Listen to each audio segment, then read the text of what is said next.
From Unity Church of Christianity in Houston, Texas, this is The Awakened Life with Reverend Howard Caesar. Unity is a non-denominational Christian church providing a positive, practical, and progressive approach to Christianity. Let's join the service in progress with the Reverend Howard Caesar. The source that I found this from also said we should have known. Only women would be able to drag an overweight little man in a red velvet suit all around the world in one night and not get lost.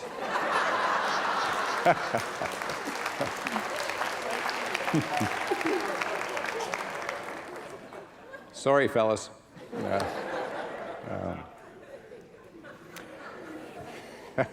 Oh, get over it. I found that to be funny. And actually, it makes sense in metaphysical circles, too, you know, because we say that the intellect is that which refers to the male aspect of consciousness, and that the female aspect of consciousness is the heart. And really, the heart is what, therefore, drives the sleigh. We talk about it also in terms of thinking and feeling, the male and the female. And, of course, we know that both men and women have equal access to both thinking and feeling, the heart as well as the head. But Christmas spirit is really about the heart. And all of Christmas, as you know, is really always an inside job and an inside story. And what's most important is what is happening on the inside of any individual, what's happening at the soul level, what's happening within their heart. And the extent to which a person is really opening to the movement of the Spirit that is characterized by something wanting to be birthed in us, as we recognize in an event in history as well. And so this is also a season that is very much about light. And a lot is talked about light. We have lights on Christmas trees and all that, but it's about light in the sense that it's about enlightenment. I think the potential for spiritual enlightenment seems somehow to be stronger as a possibility at this time of the year or in this season. I like to say that there is kind of a river of spirituality that rises up and goes spilling over its banks into people's hearts and minds and souls for those who really are there to receive it. There's just an energy that wants to move through us. And certainly there are dark things that go on in our world. Our news reports it to us on a regular basis, but we must never forget that the light is always greater than the darkness. And the light is what we need to bring to the darkness, always. It's the greater power that can be brought to any kind of problem that's facing us individually or collectively. And this idea of light is spoken of throughout the scriptures, but one significant passage is the one found in the Gospel of John, the first chapter. And it's verse 9 where it says, and talks about the true light that lighteth every man that comes into the world. The true light that lights or lighteth every man, every person coming into the world. I used to read that in another way, where it was the true light that lighteth every man was coming into the world. It's not saying that. It's basically saying every man, person, in the world, coming into the world, you and me, has this true light. We have this Christ light. We have this spark of the divine. We have this higher self. We have this eternal I that lives within us and that exists. And that's why Jesus was talking about, I'm the light of the world, you are the light of the world, but don't cover that up. You know, and we tend to cover it up. What is already inherent in us, every person coming into the world comes in with this light. And we cover it up through various experiences and conditionings. And so that reference was preceded by the first line of chapter 1 of the Gospel of John, and that's where it says, in the beginning was the Word, and the Word was with God, and the Word was God. And so we have Jesus actually being referred to in sort of two ways in this first chapter. Verse 9, it's saying it's the true light that lights every man that comes into the world. The same light that was in Jesus actually is a light in us. He obviously expressed it fully and completely, was the great example of that light, and said, you know, you have a light within you. And it's a process of a journey of awakening to that light and expressing it more fully. And then you have in verse 14, and actually the first one in the chapter saying, you know, there was the Word, and the Word was with God, and the Word was God. But verse 14 says, and the Word became flesh, you know, and dwelt among us, full of grace and truth. So, you know, there are, at Christmas time, you know, it seems a time that things can become brighter with love and compassion and kind of goodness. That people find a place in their heart somehow at this time of year to just reach and dig deeper into the truth of who they are in these various ways.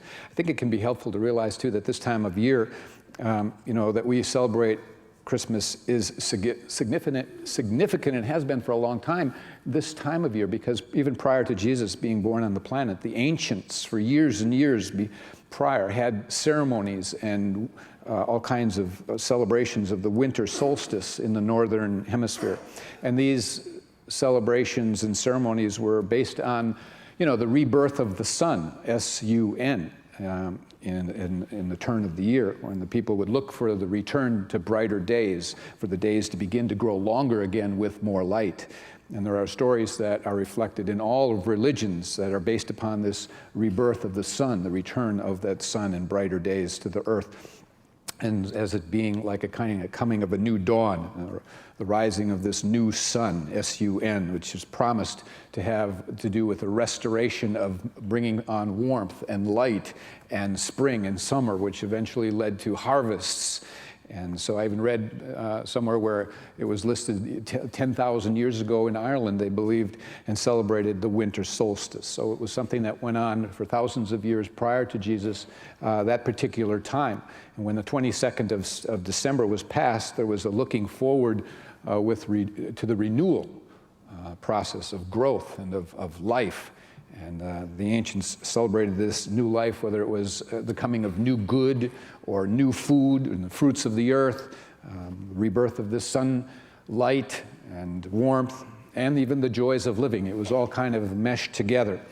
And it's hinted that the ancients thought of this time as it being rather magical and mystical, considered to be very special, in that there was sort of like a time of a heavenly outpouring around that time.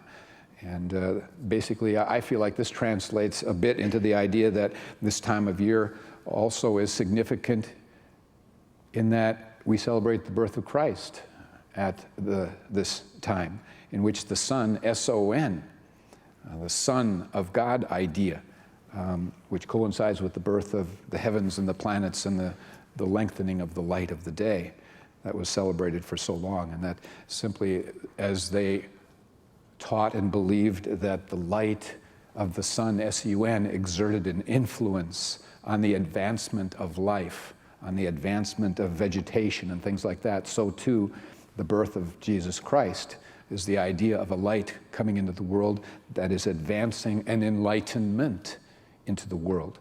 You know, that we are the seeds of God that has been planted here, and Christ's teachings is analogous to sort of like the light, which is the rays of God coming forth through the teachings of His truth. And as they're lived, we become more a being of light and the radiance of God ourselves. And so there are those who feel that there is an even stronger influence that is somehow exerted at this time of year within the spirit of man, the soul of man, that there is nearly in all people this outpouring of the Spirit. It varies in degrees as to, you know, individuals who free it up in them. But as we look around and as we experience Christmas at this time, it seems like oftentimes there are all kinds of indications where people are just being more loving, more compassionate, more helpful, serving one another, just more goodwill is going on. But what we're saying is that there are two very important things we are celebrating at this time. And the first thing is the birthday of Jesus, the event, the historical event where He was born physically into the world. But secondly, we celebrate the birth or rebirth of this universal Christ Spirit that's in all of us. It was referred to as the light that comes into every person, you see. And it's very important as part of our spiritual evolution that we understand that we have that inherent in all of us. And that's why sometimes we speak of Jesus as our elder brother, Granted, we don't say we are currently expressing at the level of Jesus Christ, but he kept calling us to it, saying things like, the things that I do, you can do also, and even greater things than these if you'll just get around to believing it and recognizing it and inviting the one presence and power to move through you powerfully as well. And so it's said that there is a great spiritual dispensation which comes to mankind at this time. Some really believe this, where one can receive in fuller measure this spiritual light or enlightenment, if you will, that is a stimulation of the spiritual forces that move a person forward, open their heart in a way in which they feel energies of connectedness to humanity, to life, to each other, to family, beyond, in ways that they don't ordinarily feel. And that is often experienced and expressed by many a person in this season. And of course, as we do that, it affects a collective mass of humanity because we're really enmeshed together as one. And so there is this spiritual birth that can take place in the heart of humanity. And just as we know the ancients celebrated and had ceremonies around the sun, S-U-N, and the length of the light, so too are we really embracing the idea that there is a light that dwells within us. And as we come into the Christmas season and celebrate the historical event of the birth of Jesus Christ, we're at the same time honoring that Christ and that being we call Jesus Christ by really recognizing what it is that he taught about that light.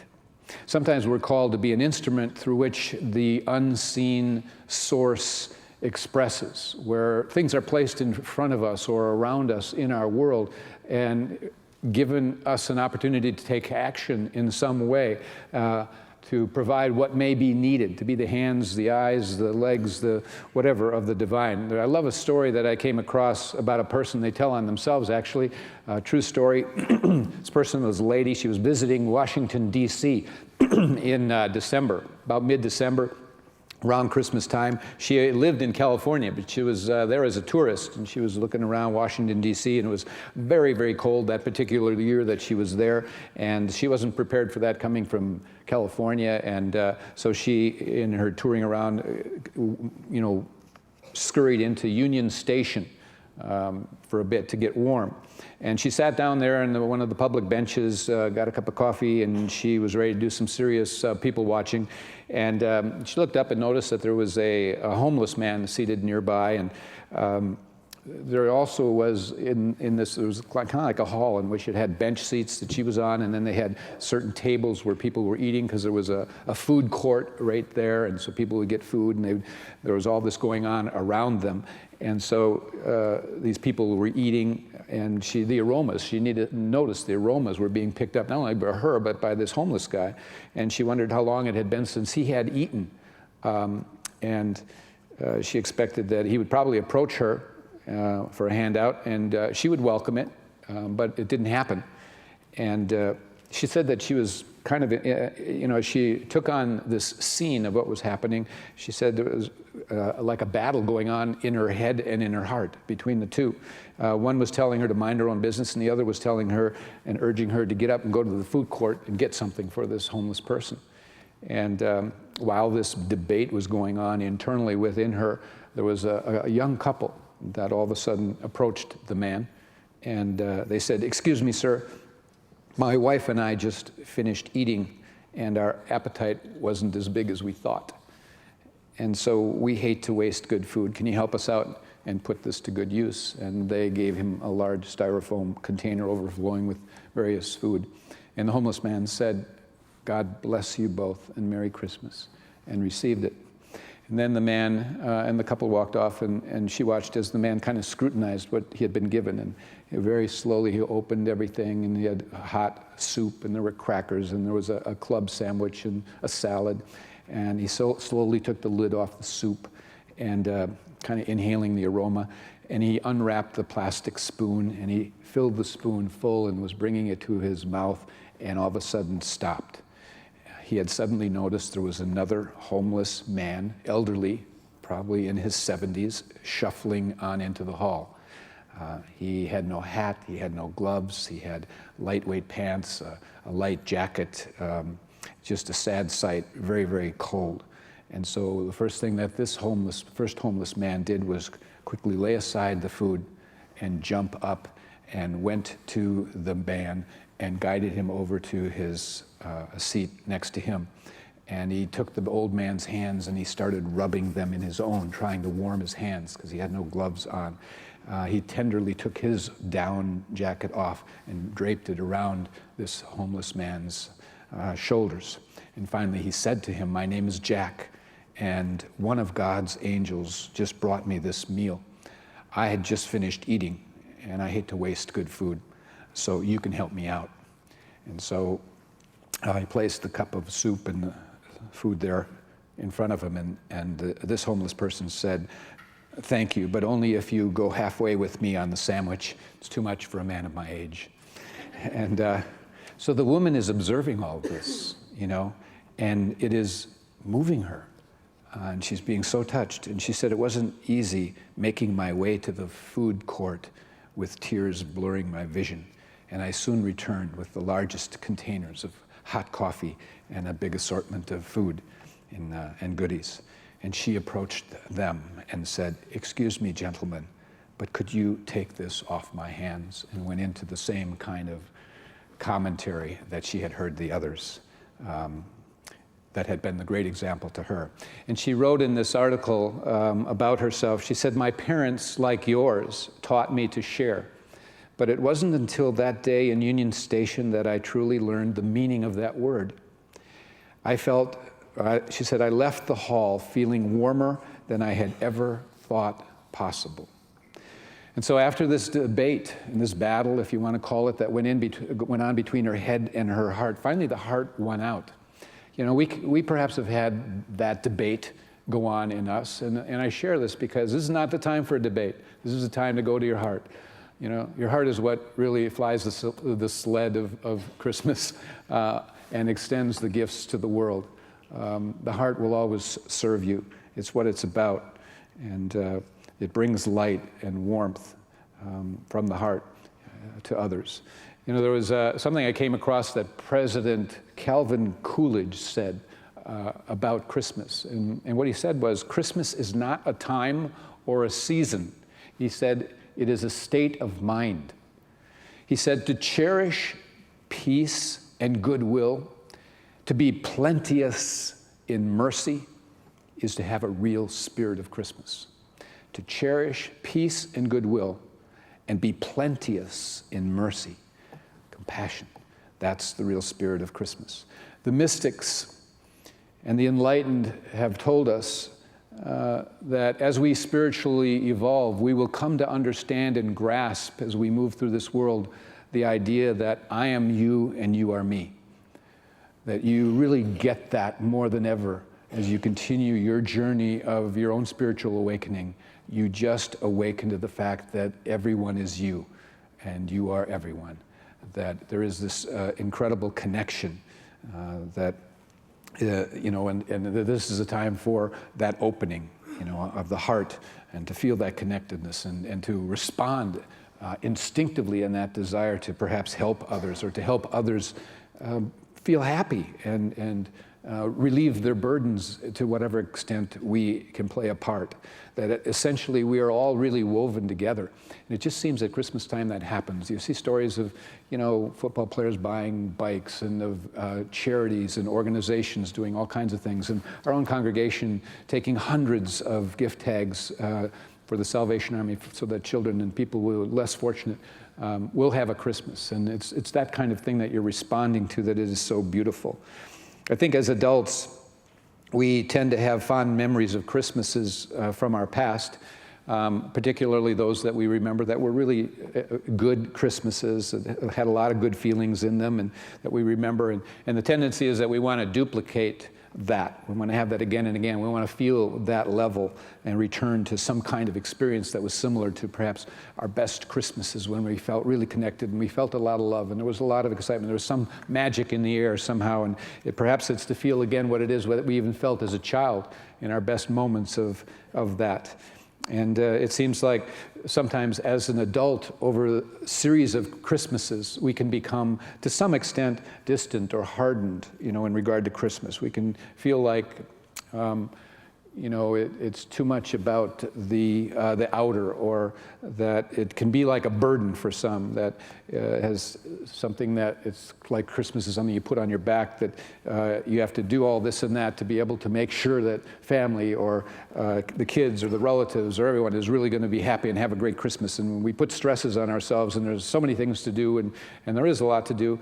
And so we can get ourselves into some kind of a buzz about that, and we have to be careful. You really can't go back to the Christmases of old, but you can carry forward the feelings that you remember and recall. Every Christmas really is a new creation. As President Coolidge said, it's a state of mind, but I add it's a state of heart too. And sometimes if we can't get into the Christmas spirit, I think it can be sometimes because we may be even possibly focused on ourselves too much. Sometimes I've seen people sink into kind of what I call a full court press about how Christmas isn't going to be the same. It's not going to be good for some reason.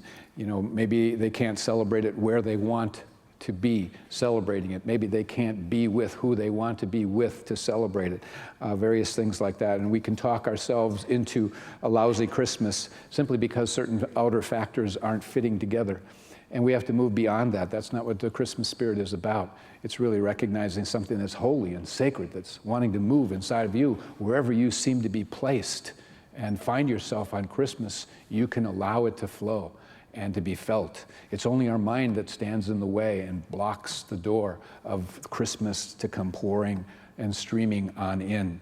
There's another story I came across that speaks to this idea. There's a woman who was in her 30s. She had a couple of children, married, and was very bitter and disheartened because her parents, after 36 years of marriage, were getting a divorce. And she could not accept their decision to part. And she became very depressed. It was around Christmas time. This was going on. She was not realizing that they needed her love and understanding at that time more than anything. But her thoughts were constantly filled with, childhood memories of Christmases in the past and the love that they had shared as a family. And when she thought about those moments, she'd burst into tears. And she thought, she would never feel the Christmas spirit again.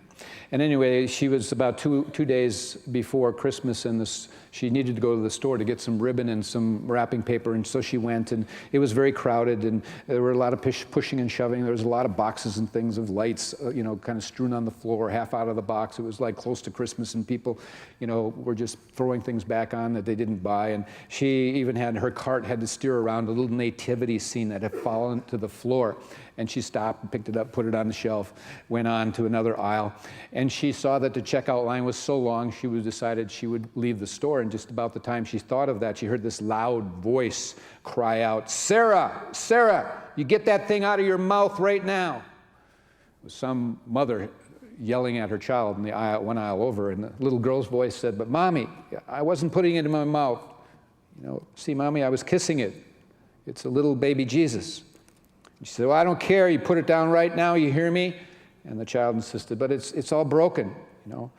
It's broken from the manger, and it's broken off." The mother said, "I told you to put that thing down."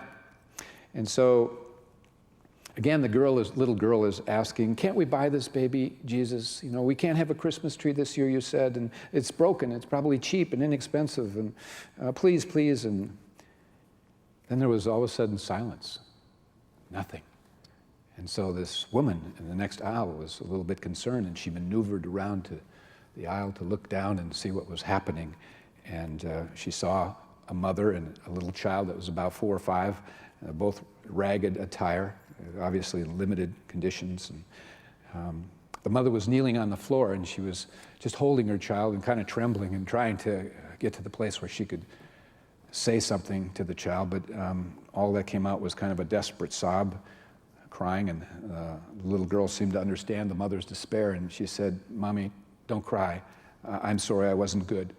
I promise I won't ask for nothing else. I'll put the baby Jesus back in the manger. Please don't cry." And the mother finally said, "I'm sorry too, honey, but I don't have enough money to buy anything extra right now, and I'm crying because I wished that I did." And the little girl said, you know what, Mommy, I really don't need the little baby Jesus doll anyhow, because my Sunday school teacher says baby Jesus really lives in your heart. And at that moment, it was as though the whole cosmos said that line to her. It was like a jolt, you know, that Jesus lives in your heart. And this lady who was so afraid that she wouldn't have Christmas, right there began to pray and move with such thankfulness to God for the wonderful childhood memories that she had had, for parents who had provided a home, for parents who had given her the love that she needed in the years that were important in her life, and all the different things that she was being thankful for. And she, in the next moments, she grabbed the nativity scene and went to the checkout counter and paid for it, and somehow got the clerk to get the baby Jesus that had broken away from the manger to the little girl who was walking out the door with the mother. And when it was handed to her, the little girl started kissing the baby Jesus, and that was the last image that this woman saw. And this little nativity scene that she purchased that day, it graces her desk every Christmas. It's an empty manger. Baby Jesus was given to that child that went out the store. But the empty manger, you see, is a reminder to her that the babe may be out of the manger because it's in her heart. It's all in her heart. And that's what we need to do, is take the babe out of the manger and really put it in our heart. We all want a coming together, I think, of light and of heart. The two together create lightheartedness. And you know what lightheartedness, the definition is? It's basically removing and not being burdened by trouble. And so that's what we want for others, is to remove the burdens, the troubles that we may see exist. And that's what we reach out at Christmas time. Somehow there's something that grabs us, and we get a sense of, you know, I am you and you are me, and we're all connected. And so as you go into this Christmas, just remember, one of the biggest gifts you can give to yourself at Christmas is the decision and the devotion to be in your heart, not in your head, to just be about love, compassion, and truth. May you have a fabulous, heart-filled Christmas. God bless you all. Happy holidays from Unity of Houston. I'm Reverend Howard Caesar. And I'm Diane Caesar. And we would like to invite you to join us Christmas Eve at our wonderful candle lighting services, in which we celebrate the birth of Jesus Christ. We have wonderful soul-enriching music, and each and every person is given the opportunity to light a candle to feel their connection to God. Our Christmas Eve services are at 4, 6, and 8 p.m. And we'd also like to invite you to join us for our New Year's Eve services, in which we give everyone an opportunity to release the past and have a fresh, happy, fulfilling start of the new year.